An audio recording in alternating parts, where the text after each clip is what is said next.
로마서 14장 7절부터 12절 말씀까지를 함께 봉독합니다. 우리 중에 누구든지 자기를 위하여 사는 자가 없고 자기를 위하여 죽는 자도 없도다. 우리가 살아도 주를 위하여 살고 죽어도 주를 위하여 죽나니 그러므로 사나 죽으나 우리가 주의 것이로다. 이를 위하여 그리스도께서 죽었다가 다시 살아나셨으니 곧 죽은 자와 산 자의 주가 되려 하심이라. 내가 어찌하여 내 형제를 비판하느냐? 어찌하여 내 형제를 업신여기느냐? 우리가 다 하나님의 심판대 앞에 서리라. 기록되었으되 주께서 이르시되 내가 살았노니 모든 이름이 무릎이 내게 꿇을 것이요 모든 혀가 하나님께 자백하리라 하였느니라. 이러므로 우리 각 사람이 자기 일을 하나님께 짓고 하리라. 아멘. 어제 보았던 말씀으로부터 시작하여서 오늘 말씀까지 보면 우리가 교회 안에서 연약한 자를 비판하지 말고 잘 용납할 것에 대해서 이야기를 하고 있죠. 특별히 네 가지 이유를 어제 본문과 오늘 본문이 이야기를 하고 있는데요. 3절을 보시면 마지막 문장이 이는 하나님이 그를 받으셨음이라 이렇게 나와 있어요. 다시 말하면 믿음이 연약한 자를 하나님이 받으셨다. 그러니까 하나님이 용납하시고 사랑하고 계신다는 거죠. 그런 사람을 우리가 판단할 수 없다라는 거예요. 두 번째는 오늘 본문의 9절 말씀에 나오는 이야기인데요. 그리스도께서 죽으셨다라는 표현이 등장해요. 그리스도께서 죽으셨다가 다시 살아나셨고 죽은 자와 산 자의 주가 되려 하심이라 그랬어요. 심지어 죽은 자와 산 자의 주님이 되신다면 살아있는 모든 사람들은 포함되는 거예요. 예수님께서 십자가에 달려 죽으셔서 그리고 부활하셔서 모든 사람의 주인이 되셨다. 그러므로 주인이 아닌 우리가 남의 하인을, 여기 오늘 어제 본문에도 4절에 남의 하인을 비판하는 자가 누구냐 이렇게 나오잖아요. 예수 그리스도께서 십자가에 달려 죽으시고 부활하신 것은 모든 사람을 위해서 주님이 되시려고 하는 그런 것이다. 그러니까 결국은 우리가 연약한 자를 용납해야 하는 이유는 그들도 주님의 백성이고 주님의 자녀고 심지어 주님께서 그들을 위해서 죽으셨다는 것을 우리가 믿기 때문에 그렇다는 거예요. 자, 세 번째 이유가 오늘 10절에 나와 있어요. 10절 전반부에 보면 10절 이렇게 시작하죠. 내가 어찌하여 내 형제를 비판하느냐 그랬어요. 형제라고 나왔어요. 여기 형제는 피를 나눈 가족이라는 말이에요. 교회 공동체는 가족 공동체라는 거예요. 교회 안에서 형제 자매라고 호칭하는 것이 굉장히 흔했었던 일이죠. 과거에 제가 어렸을 때만 해도 그런 걸 되게 많이 했고 제가 청년 시절에 대체로 그렇게 했어요. 근데 이게 사실은 가족이라는 생각보다는 마땅히 부를 호칭이 없어서 형제 자매 했던 기억이 나요. 집사님 아니면 다 형제 자매로 불렀어요. 근데 사실은 왜 이렇게 부르냐 하면 그리스도 안에서 한 가족 공동체라고 하는 믿음의 표현인 거예요. 그러니까 우리는 다 형제요 자매라고 하는 거죠. 그리스도를 주님으로 하나님을 아버지로 모시고 살아가는 형제 자매들. 그러면 가족 공동체라고 하는 것, 가족인데 우리가 함부로 비판하지 말라는 거예요.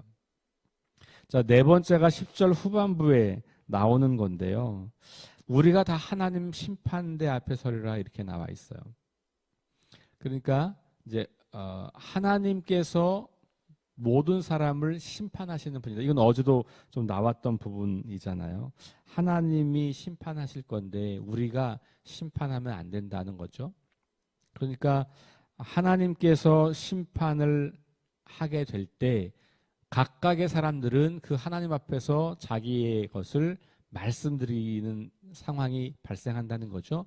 그런데 하나님의 심판대 앞에 선다고 하는 말의 핵심은 하나님만이 우리의 심판자가 되신다는 거죠.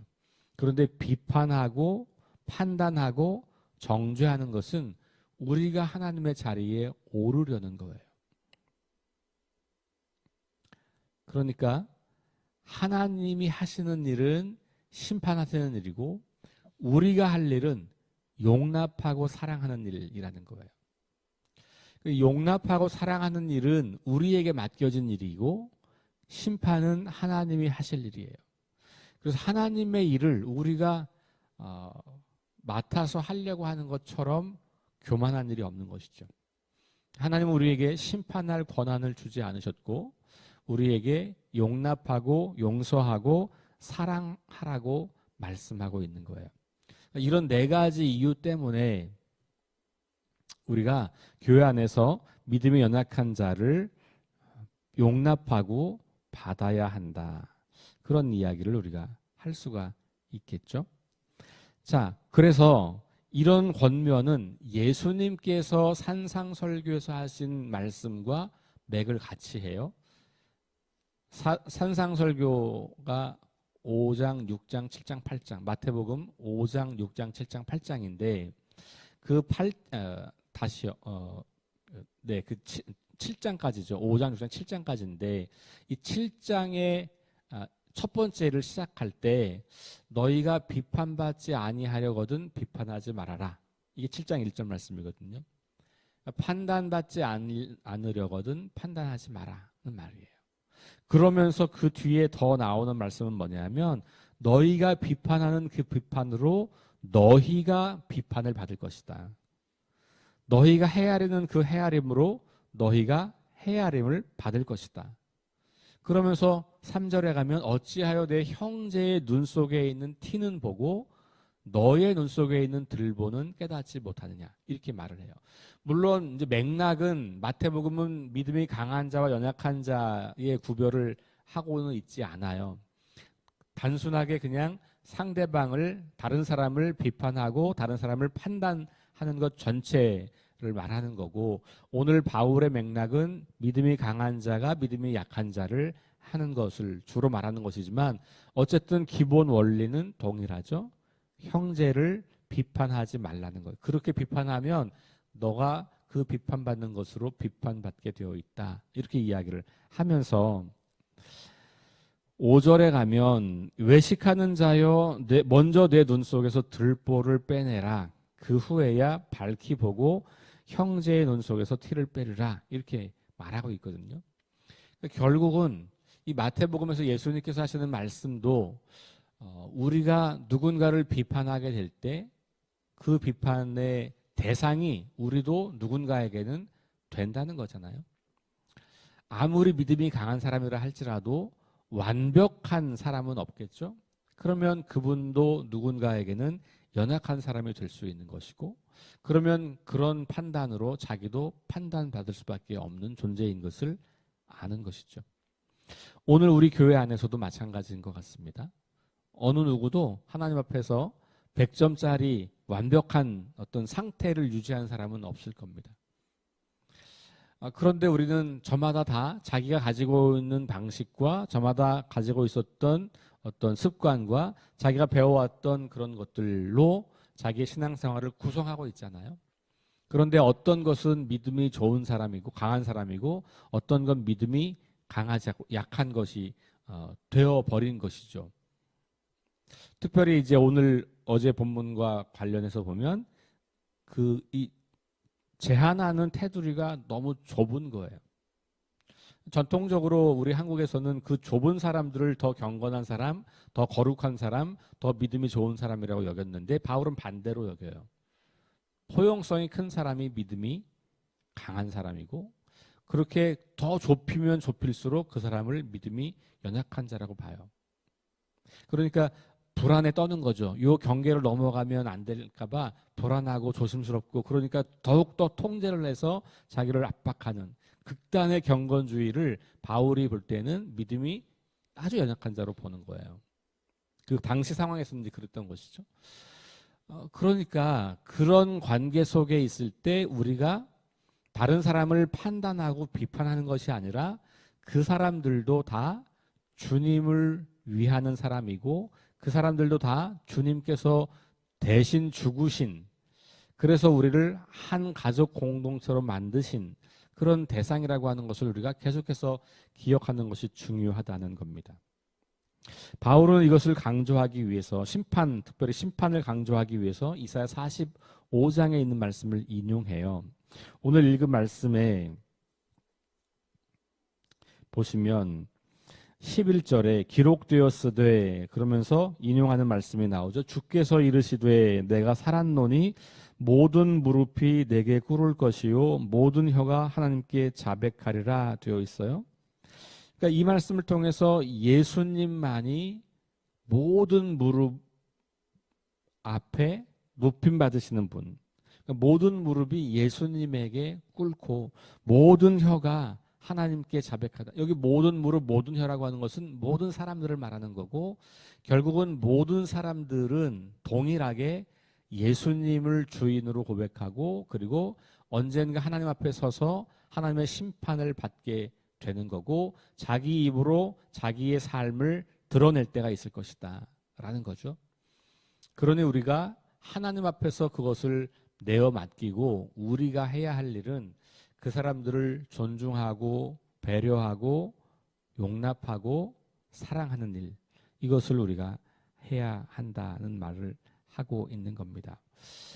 이것을 기억하면 우리가 교회 안에서 서로 다른 방식으로 신앙생활하는 모든 사람들을 우리가 받을 수가 있는 거예요. 그러니까 굳이 누가 더 강하고 누가 더 약하다라는 구별을 하지 않더라도 나와 다른 방식으로 신앙생활을 하는 것들, 나와 다른 방식으로 하나님을 사랑하는 것들, 나와 다른 방식으로 하나님을 높이고 찬양하는 일들을 우리가 존중할 수 있다는 거죠.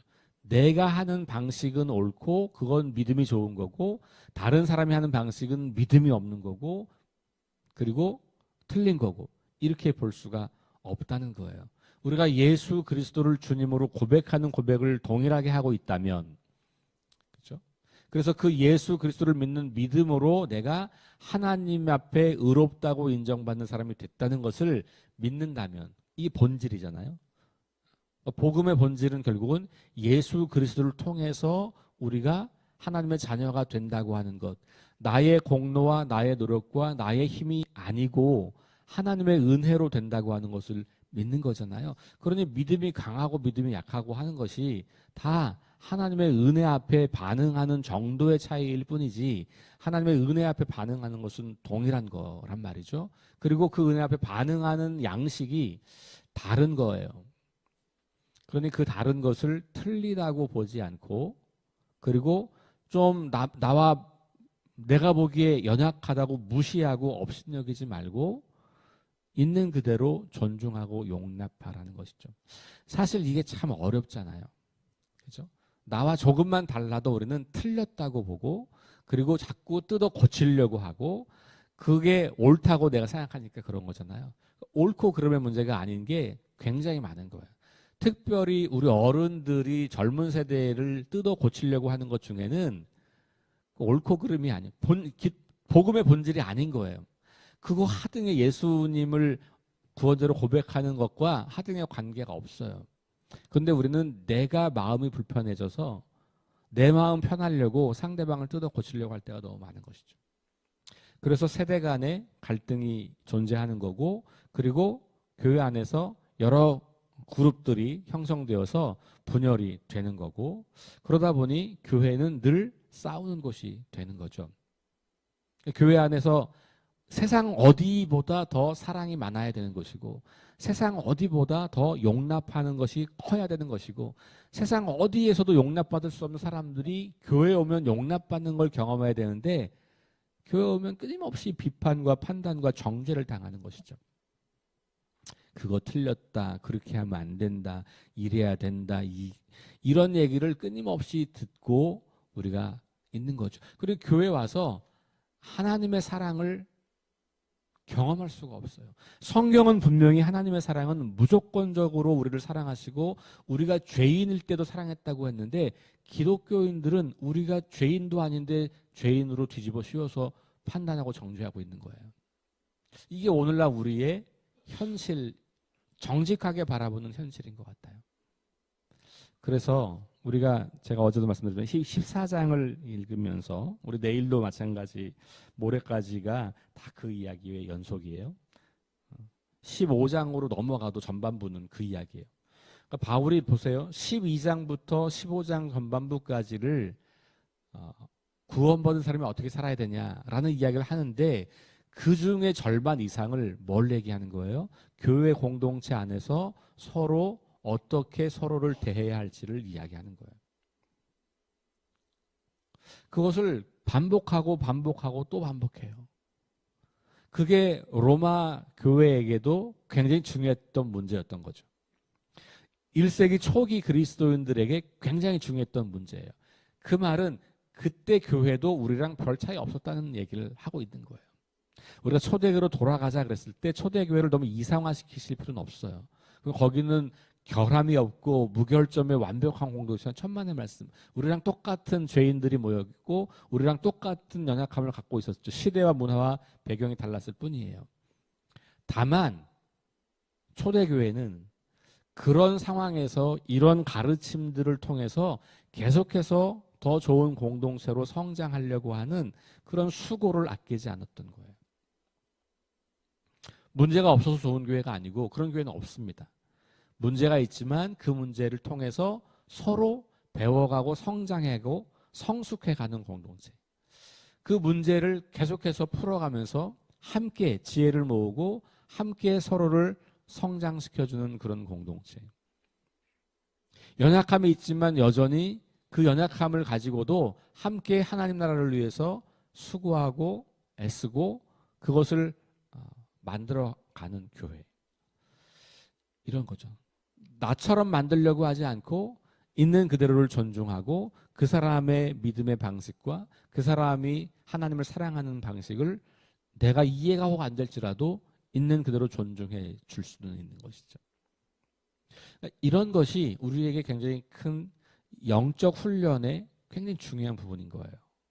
그러니까 우리가 영성 훈련 이런 영성 이야기하면 다 그 하나님과의 관계, 기도 많이 하고 성경 많이 읽고 예배 많이 나오고 이것으로만 우리가 오랫동안 영성을 생각했던 거예요. 그러나 성경은 어디에서도 그것만을 영성이라고 말하지 않아요. 심지어는 그것보다 이 교회 공동체 안에서 혹은 세상 속에서 어떻게 살아야 할 건가를 훨씬 더 영성에 가깝다고 말하고 있어요. 그리고 그런 영성이야말로 그 사람이 하나님을 사랑하는 것을 보여주는 영성이라고 말하는 거예요. 그러니까 영성 생활은 교회 안에서만 이루어지는 것도 아니고 예배를 드리거나 기도하거나 말씀을 묵상할 때만 나타나는 게 아닌 거죠. 근데 그게 일상의 삶에서 모든 관계 속에서 나타나는 거예요. 그런데 그 본질과 출발점과 핵심은 뭐냐? 하나님과의 관계예요. 하나님과의 관계가 깊어지면 깊어질수록 하나님의 사랑이 내 안에 충만해지면 충만해질수록 우리는 더 용납하고 더 사랑할 수 있게 되거든요. 그러니 우리가 다른 사람을 사랑하지 못할 때는 사랑하려고 애쓰기 전에 하나님을 내가 잘 알고 있나? 하나님이 어떤 분인지를 내가 알고 있는 것을 내가 정말로 그것을 그렇게 믿고 있는 건가? 나를 하나님이 사랑하셨다는 걸 내가 진짜 믿고 있는가? 하나님이 다른 사람도 사랑한다는 걸 정말 내가 믿고 있는가? 하나님과 나와의 사랑의 관계로 돌아가 보시면 내가 왜 다른 사람을 사랑하지 못하고 용납하지 못하는지를 사실 거기서 답을 찾을 수가 있다고 봐요. 그런 의미에서 하나님과의 관계를 깊게 하는 건 굉장히 중요하고 출발점인데 우리는 거기에만 머물러 있었던 거죠. 그러다 보니까 그것이 다른 관계로 확장되지 못해서 하나님을 사랑하는 건 우리의 마음과 우리의 믿음이 하나님을 사랑한다고 하는 것으로 다른 사람에게는 절대로 비춰지지가 않는 거고 하나님의 그 사랑을 우리가 차단하고 왜곡시켜서 사람들에게 보여주고 있는 거예요. 하나님은 그래서 예수 믿는 사람만 사랑해. 이런 생각을 한다든지 예수 잘 믿는 사람만 사랑해. 목사님을 더 사랑해. 말도 안 되는 소리를 하고 있는 거죠. 아니 어떻게 하나님은 목사를 더 사랑하겠어요? 교회 안 나오는 사람에게 더 관심이 있다니까요. 다 사랑하시는데 하나님의 지금 관심은 하나님의 일을 잘하는 사람을 보고 좋아하고 기뻐하시기보다 오히려 아직 하나님 앞으로 오지 않은 사람들을 더 바라보고 그들을 사랑 안에 품으려고 하는 거고, 그래서 우리를 구원하신 거란 말이에요. 그러면 하나님이 누구를 더 사랑한다는 말을 하는 것 자체가 하나님이 모든 사람을 사랑한다는 것을 왜곡시키는 거예요. 우리는 그런 생각을 너무 많이 하는, 그게 유대인들의 생각이었잖아요. 유대인들이 왜 그래서 구원에 이르지 못합니까? 하나님이 우리를 더 사랑한다고 믿었기 때문에 그런 거예요. 더 나가서 우리만 사랑해, 그런 거예요. 오늘날 우리 그리스도인들이 그런 생각을 많이 가지고 있죠. 기독교인만 사랑해. 그러니까 다른 사람을 미워한다고 생각하니까 우리도 미워하는 거예요. 하나님이 저들을 심판할 거라고 생각하니까 내가 심판하고 싶은 거예요. 하나님을 대신해서. 그런 마음과 생각으로 사람들을 대하고 이 세상의 문제를 대할 때 그 기독교는 다른 많은 사람들에게 사랑을 느끼는, 하나님의 사랑이 저렇게 크고 놀랍구나를, 하나님은 나를 사랑하는구나를 생각하지 못하고 하나님은 참 편협하신 분이구나. 난 그런 사랑 필요 없다. 그러니까 하나님을 더 밀어내게 만드는 거죠. 그러니까 우리가 하나님의 사랑을 받았다고 말하는데 그 사랑은 나만, 이렇게 말하는 순간부터 다른 사람을 하나님의 사랑으로부터 밀어내기 시작하는 거거든요. 그게 교회 안에서만 그런 게 아니고 교회 바깥에서도 그런 건데, 특별히 우리의 사랑의 그 첫 번째 대상은 교회 안에서부터죠. 자, 그럼 보세요. 교회 안에서 같은 믿음을 가지고 있는데 조금 다른 방식으로 믿는 사람도 용납하지 못하고 사랑하지 못한 사람이 어떻게 세상에 나가서 다른 사람을 사랑했어요? 그건 말이 안 되는 이야기죠. 그러니까 바울은 늘 순서를 공동체 안에서를 늘 강조해요. 왜냐하면 그래야 그것이 하나님의 나라가 이 땅에 드러나는 거고, 그렇게 드러나기 시작할 때 사람들은 우리를 바라보고 관심을 갖고 질문하게 되고 궁금하게 되는 거고, 그런 모습을 우리가 세상 속에서도 살아내는 것이거든요. 그러니까 이게 다 영성을 훈련하는 것과 관련이 있는 거고, 그게 다 우리 믿음을 자라게 하는 것과 관련이 있는 거예요.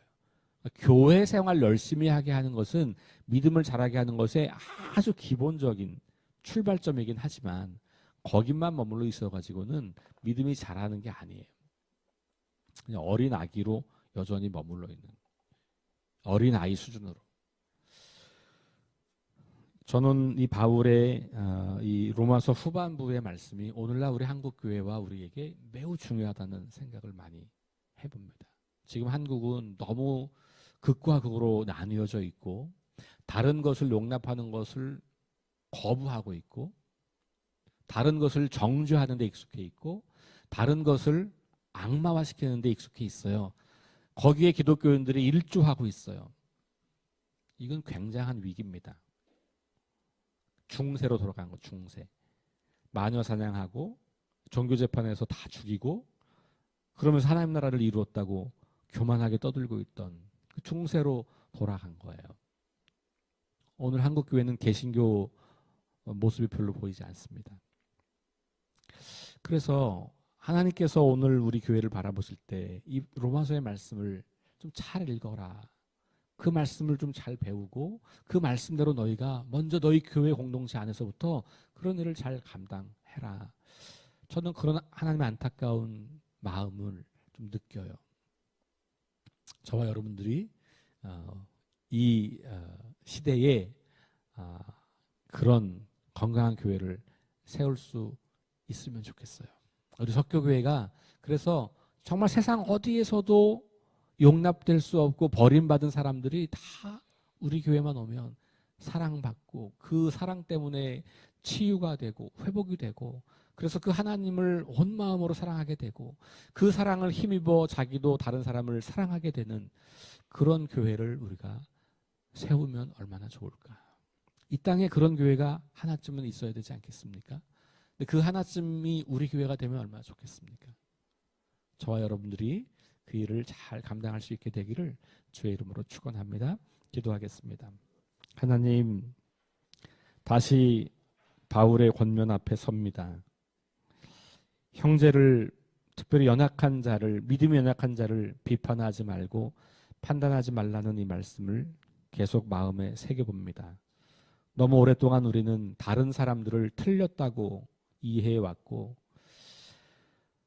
심지어는 교회 안에서도 그래서 나와 똑같은 방식으로 하나님을 사랑하지 않으면 그건 하나님을 사랑하는 것이 아니라고 우기면서 다른 사람들을 무시하고 업신여기고 나와 똑같은 형태로 만들려고 그렇게 애써 왔는지 모르겠습니다. 그런 것이 너무나 많은 사람들에게 상처를 주어서 교회를 떠나게 했던 것은 아닌지, 그 모습 때문에 자녀들과 우리 젊은 세대들이 예수 믿는 것이 그렇게 썩 좋아 보이지 않는 그런 모습을 우리가 만든 건 아닌지 두렵고 떨리는 마음으로 우리를 돌아봅니다. 지금 우리 마음속에 우리 교회 공동체 안에서 난 저 사람과 같이 일 못해. 난 저 사람은 도무지 이해가 안 돼. 난 저 사람은 도대체 용납할 수가 없어. 그러면서 끊임없이 그를 마음에서 밀어내고 있는 그런 사람들이 혹시나 있는 것은 아닌지, 나와 너무 달라서 어떻게든지 저 사람은 뜯어 고치든지 아니면 저 사람에겐 구원이 없을 거야 라고 교만하게 판단하고 정죄하고 있는 것은 아니었는지, 하나님, 우리의 깊은 마음을 주님께서는 이미 다 알고 계시지만 오늘 이 아침에 그 마음을 주님께 드리고 싶습니다.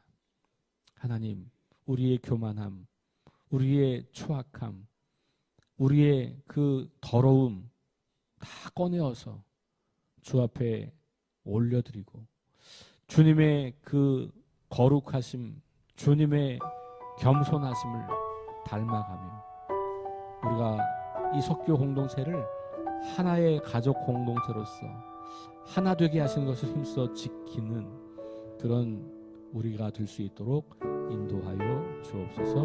예수님 이름으로 감사하며 기도합니다. 아멘.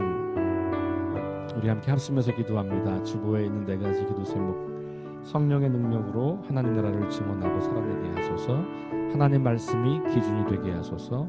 질병과 연약함으로 고통당하는 사람들을 치유하여 주소서. 전쟁과 자연재해와 가난과 억압으로 고통당하는 지구촌 이웃들에게 은혜를 베푸소서. 그리고 오늘 주신 말씀처럼 하나님, 내가 다른 사람을 판단하는 교만한 자리에 서지 않고 용납하고 용서하고 사랑하는 것을 더 잘 훈련하여 그런 교회를 세우기 원합니다. 그 마음으로 우리 5가지 가지고 함께 말씀에서 기도합니다.